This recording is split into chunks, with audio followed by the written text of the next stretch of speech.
Starši kot dober govorni model lahko z otroki usmerjeno poslušajo pravljice in ponavljajo za pravljičnimi liki, se zabavajo ob teh pravljicah, ko se učijo logatomskih besed in iščejo glasove v določenih besedah.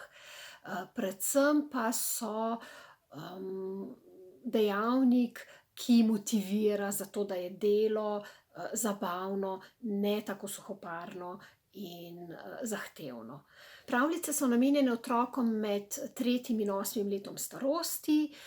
Do 8. leta starosti se fonološko razlikovanje, torej razlikovanje med glasovi zaključi.